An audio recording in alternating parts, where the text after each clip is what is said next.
이번 시간에는 mendel의 유전 원리에 대해 알아보도록 하겠습니다. mendel의 유전 법칙으로 알려줬는데 유전 원리라는 표현으로 조금 더 순화되어 있어요. 그래서 mendel은 먼저 가정을 했습니다. 세 가지 가정을 했는데 mendel이라는 사람이 유전에 대한 연구를 할 때는 유전자라는 말이 없었거든요. 그래서 mendel은 유전에 관련한 팩터, 그래서 유전에 대한 인자가 있을 것이다 라고 생각을 했고요. 유전에 관련한 어떤 인자가 있는데 그게 쌍을 이룬다 라고 생각을 했었습니다. 그리고 이 유전 인자는 쌍을 이루었던 게 생식세포를 만들고 나면 생식세포를 형성하는 과정에서 이 쌍으로 됐던 유전 인자가 분리가 될 것이다 라고 생각을 했어요. 그래서 분리가 되었던 쌍이 라지 A, 스몰 A 이게 떨어져 있다가 라지 A만 있었던 게 수정을 하게 되면 다른 편 부모에게서 유전자를 받아서 다시 쌍이 될 거다라고 mendel이 가정을 했던 거예요. 그런데 나중에 보니까 이제 서턴이라는 사람이 나타나는데 서턴이라는 사람이 염색체를 현미경으로 관찰하다 보니 이 염색체가 이동하는 모습이 mendel의 가정과 매우 유사한 거예요. 그래서 염색체라는 게 쌍을 이루고 있고 상동 염색체의 형태를 갖고 있고 생식세포를 만들 때 우리가 배웠잖아요. 1분열 때 분리되는 거. 그걸 이제 관찰하게 된다고요. 수정하면 다시 쌍이 된다. 지금 똑같은 얘기를 하고 있다고요. 그래서 서턴이라는 사람이 정리를 합니다. 옛날에 mendel이라는 아저씨가 가정을 했었던 유전인자. 가정이라고 하는 건 유전인자가 뭔지 몰랐다는 거거든요. 그냥 있을 거다라고 개념적으로만 생각했었는데 서턴이 관찰을 하면서 서턴은 옛날에 mendel이 얘기했던 유전인자는 바로 염색체 안에 들어있구나 라고 결론을 내리게 됩니다. 그래서 이렇게 해서 이제 시작되는 거예요. 그래서 mendel의 유전 법칙은 세 가지, 우열의 법칙, 분리의 법칙, 동류의 법칙 이렇게 세 가지가 있는데 요 세 가지에 대한 얘기를 이제 하나씩 한번 알아보도록 할게요. 우열의 원리라는 말이 있습니다. 우열의 원리. 우열의 원리는 둘 중에서 우성만 표현된다 이런 거거든요. 우성만. 간단히 정리하면 우성만 표현된다.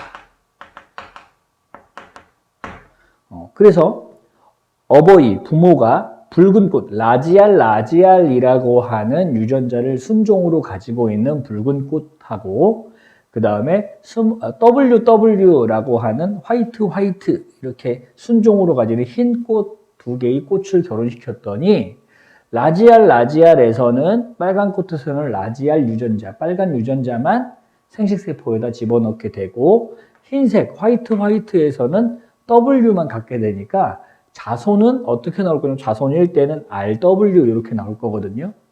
자, 그럼 이제 RW라고 되어져 있는 게 표현형이 어떤 거냐에 따라서 조금씩 달라지는 차이점을 갖게 됩니다. 그래서 RW가 만약에 붉은색으로 표현되어진다면 그러면 붉은색으로 표현되어진다면 그러면 뭐가 더 우성이구나. 붉은색 유전자가 누구보다 흰색 유전자보다 우성이구나 라고 정의를 할 수 있고 요걸 우리가 완전 우성이라고 정리를 합니다. 어렵지 않죠? 자, 그런데 라지아라고 라지 W 두 유전자가 만났더니 예를 들어서 분홍색 내지는 노란색으로 나왔어요. 뭐야, 갑자기 왜 빨간 거랑 흰 거랑 만났는데 노란 게 태어나? 자, 이 말은 무슨 뜻일까? 분홍색도 마찬가지예요. 빨간색도 아니고 흰색도 아닌 거잖아요. 빨간 유전자, 하얀 유전자인데 빨간색도 아니고 흰색도 아니라고요. 그러면 겉으로 표현되어지는 게 빨간 게 아니라는 건 빨간 게 표현되지 않았으니까 우성이 아니란 뜻이고 W도 우성이 아니란 뜻이잖아요. 그럼 누구도 우성이 아니네요. 누구도 우성이 아닌 거는 우리가 얘네가 같지 않다 이렇게 쓰고 누구도 우성이 아니니까 불완전 우성이라고 부릅니다. 그런데 불완전 우성의 경우는 주로 두 개의 중간 색깔로 나오는 경우가 많아서 뭐라고도 부르냐면 중간유전이라고도 부르는 거예요. 정리할 수 있겠죠? 우열관계가 불분명하다. 우열관계가 분명하다. 그럼 마지막에요. 만약에 빨간색하고 흰색을 두 개를 갖고 이렇게 태어났는데 얘가 어떻게 생겼냐면 꽃이 이렇게 반은 하얗고요. 반은 빨갛게 태어나는 거죠. 내지는 꽃이 피었는데 얘가 빨간 줄이 있고 하얀 줄이 있고 빨간 줄도 있는, 즉 이건 뭐야? 이건 둘 다 표현된 거잖아요. 둘 다 표현되었을 때는 빨간색 유전자도 표현됐으니까 우성이고 흰색 유전자도 표현됐으니까 우성이고, 그래서 두 개가 다 표현되면 이렇게 씁니다. 그럼 이건 무슨 우성이라고 부를까? 보세요. A라는 친구도 이번 시험에서 1등을 했고 B라는 친구도 이번 시험에서 1등을 했어요. 둘 다 점수가 똑같아서. 그럼 뭐라고 불러요? 공동 1등. 맞죠? 그러니까 얘는 뭐라고 불러요? 둘 다 빨간색도 표현되니까 우성이고 하얀색도 표현되니까 우성이고, 그러니까 공동 우성이다라고 쓰는 거죠. 가끔 이런 표현도 나오는데 내가 쓰지는 않을 건데 가끔 이런 표현이 나오거든요. 완전 우성의 경우는 우열관계가 분명하다. 불완전 우성은 우열관계가 불분명하다. 공동 우성은 뭐라고 하죠? 우열관계가 없다라고 얘기합니다. 뭐 이런 표현은 나중에 문제가 나오면 다시 한번 이렇게 보여주도록 할게요. 자, 우열의 원리 설명해 봤고요. 자, 분리의 법칙이요. 우열의 원리, 분리의 법칙. 왜 다르냐 하면 우열의 법칙은 너무 예외가 많아서 그냥 원리로 그냥 떨어뜨렸고요. 그냥 분리의 법칙은 이제 확실하니까 법칙으로 얘기를 합니다. 자, 분리의 법칙 무슨 뜻일까요? 왼쪽이 아버지예요. 어버이 중에 이제 수컷, 아버지. 아버지가 예를 들어서 라지 A 유전자가 있었고, 어머니는 라지 B, 그리고 라지 B 유전자가 이렇게 있었어요. 그러면 얘가 이제 자손을 만들기 위해서 생식세포 분열을 해야 되는데, 생식세포 분열을 할 때 요 두 유전자를 잘라서 분리해서 준다. 예를 들어서 여기에 뭐 스몰 b라고, 한쪽은 스몰 b라고 하면 뭐 스몰 b가 이렇게 들어올 수 있다. 요렇게 여기서 감수 분열할 때 대립 유전자가 분리된다. 이 말을 분리의 법칙이라고 불러요. 이 밑에는 상관없어요. 분리의 법칙은 여기까지만 얘기하는데 생식세포 형성 시 생식세포 형성 시 대립 유전자가 분리된다. 이 말이 분리의 법칙이에요. 그러니까 항상 생세포를 만들 때는 대립 유전자가 같이 가는 게 아니라 분리가 되어진다. 이게 분리의 법칙이라고 보면 되겠습니다. 자, 독립의 법칙이요. 독립의 법칙은 뭐냐 하면 이제는 한 쌍의 유전자만 보는 게 아니라 서로 다른 두 쌍의 형질을 결정하는 두 쌍의 유전자를 볼 거예요. 그래서 여기 보니까 모양에 대한 유전자와 이쪽엔 색깔에 대한 유전자가 있잖아요. 모양과 색깔에 대한 유전자가 있는데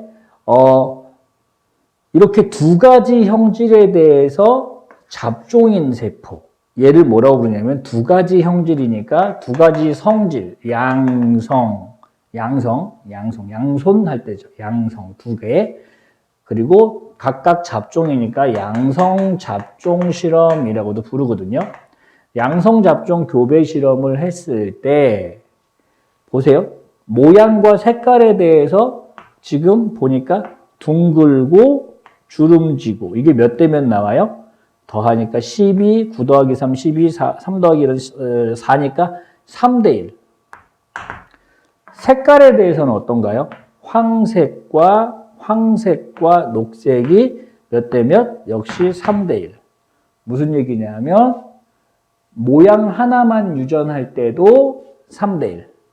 색깔 하나만 유전할 때도 3대 1인데 두 개를 같이 유전시켰는데도 각각 자기의 분리비, 표현형의 분리비를 만들어낼 수 있다는 건 서로 영향을 주지 않는다라는 뜻이니까 그래서 이 서로 영향을 주지 않는 두 형질은 뭐라고 얘기하는 거예요? 독립되어 있다. 서로 영향을 주지 않고 독립되어 있다라고 표현을 하게 됩니다. 자, 그래서 선생님이 멘델의 유전 법칙을 한번 정리를 한번 좀 해볼게요. 멘델의 유전 법칙. 그래서 첫 번째는 우열의 원리가 있었고, 두 번째는 분리의 법칙이 있었고, 세 번째는 독립의 법칙이 있었는데, 자, 여기서 선생님이 무슨 얘기를 할 거냐면, 우열의 법칙, 분리의 법칙, 독립의 법칙에서 예외를 한번 좀 살펴보려고요. 예외, 여기도 예외, 여기도 예외. 우열의 법칙의 예외가 뭐였죠? 둘 중에 하나만 표현된다고 우선 우열의 법칙이었는데, 그런데 그거의 예외는 중간으로 표현되거나 아니면 둘 다 표현되는 뭐가 있었어요? 불완전 우성이 있었고, 중간 유전이라고도 부르죠. 그리고 공동 우성도 있었다. 자, 분리의 법칙의 예외가 뭘까요? 분리의 법칙은 유전자 두 개가 이렇게 있다가 이게 분리해서 생식세포에다 넣는다는 얘기잖아요. 근데 이게 두 개를 같이 넣어버려. 같이 넣어버리거나 아예 안 줘버려. 그럼 분리가 안 된 거잖아요. 그래서 그건 뭐라고 부르냐면 비분리라고 부르는데, 비분리는 그래서 나중에 뒷단원에 돌연변이 할 때 배울 거예요. 그럼 반대로 얘기해보면 분리의 법칙의 예외가 비분리인데 비분리가 돌연변이잖아요. 그럼 만약에 문제에서 돌연변이가 없다라고 하는 가정을 준다면 그럼 비분리도 없다는 뜻이고, 그러면 분리의 법칙의 예외가 없다는 뜻이니까 분리의 법칙이 무조건 성립하겠네요. 자, 정리해보자면 비분리가 없으면, 돌연변이가 없으면 분리의 법칙은 어떤 상황에도 성립하게 된다. 이런 얘기하고 싶었던 겁니다. 되겠죠? 자, 독립의 법칙. 독립의 법칙은 뭐였어요? 서로 다른 형질을 결정하는 유전자는 서로 영향을 주지 않고 따로 유전된다. 이게 독립의 법칙이었잖아요. 독립적으로 유전된다. 그런데 예외적으로 어떤 게 있냐면 어떤 염색체가 어떤 유전자가 갈 때 꼭 같이 가는 것들이 있어요. 같이 가는 경우는 이제 연관되어 있다. 영어로는 링크되어 있다라고 얘기를 하고요. 또는 이제 연관의 예외로 같이 가야 되는데 또 같이 안 가는 경우도 있어요.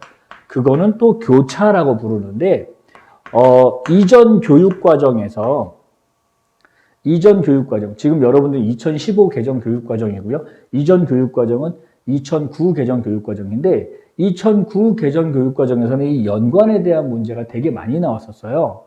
그런데 이번에 2015 개정 교육과정에서는 연관이라는 용어가 나오지 않거든요. 그래서 이 부분에 대해서는 혹시나 필요하면 선생님이 또 한번 정리를 해주겠지만, 일단 연관은 빼고 그 다음에 기본적인 설명들을 진행하려고 합니다. 연관이 되게 어려워요. 많은 친구들은 알만 할 건데, 그런데 이제 연관이 이제 이번 교육과정에서는 용어 자체가 나오지 않기 때문에, 그래서 이 부분은 빼고 독립된 상황으로만 유전 문제를 정리해 보도록 하겠습니다.